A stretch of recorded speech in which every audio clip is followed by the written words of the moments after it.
It's my pleasure to welcome you here today for the launch of the new Faculty of Asbestos Assessment and Management, otherwise known as FAAM. FAAM, in simple terms, is just the home of professional asbestos individuals. The industry should be able to define what we call somebody who is an asbestos professional or an asbestos consultant. And we have thousands of people out there who offer asbestos advice, but they don't have a home, they don't have a place that they can say that this defines me as a professional. This is a subject which is really close to my heart.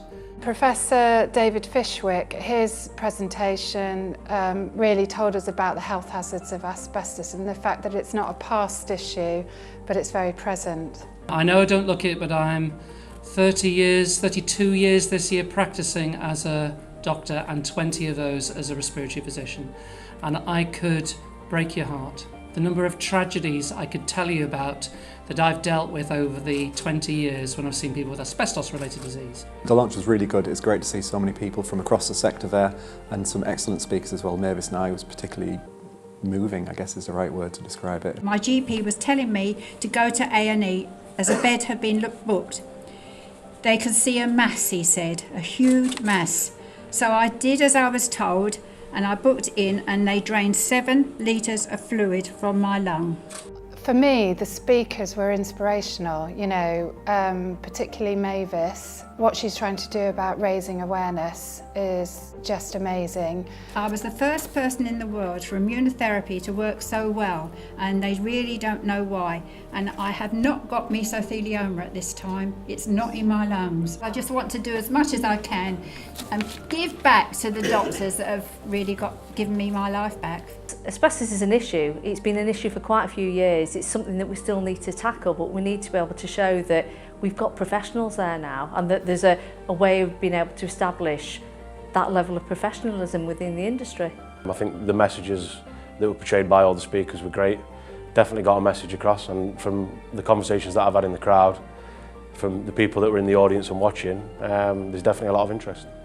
What I see as the most important thing in terms of asbestos management, which for me has been getting good people around me, which I think in general is what this is all about. I look after HC licensed removal contractors as my role, and having consultants on the other side of the sector offering clear advice that allows removal contractors to know exactly what they need to do, I think is an important one, and I see FAAM as supporting that professionalism across the sector. We felt that there was a need for this, there was a need for a body for these professionals because there are so many professionals out there, asbestos professionals.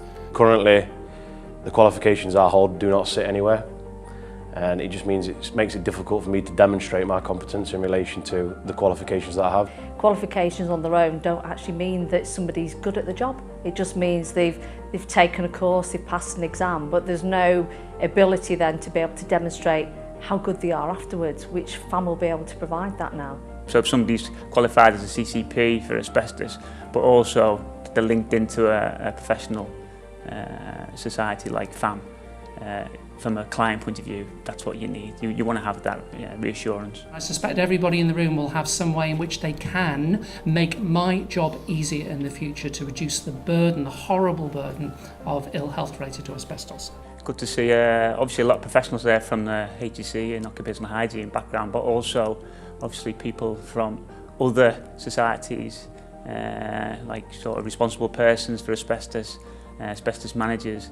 So it was really good positive evening. It'd be important to take that forward and make sure people are aware of what we're doing, why we're doing it, and just keep that positive sort of note as we move into 2018. Get involved and join FAAM as a member and pursue excellence in asbestos management. Thanks very much.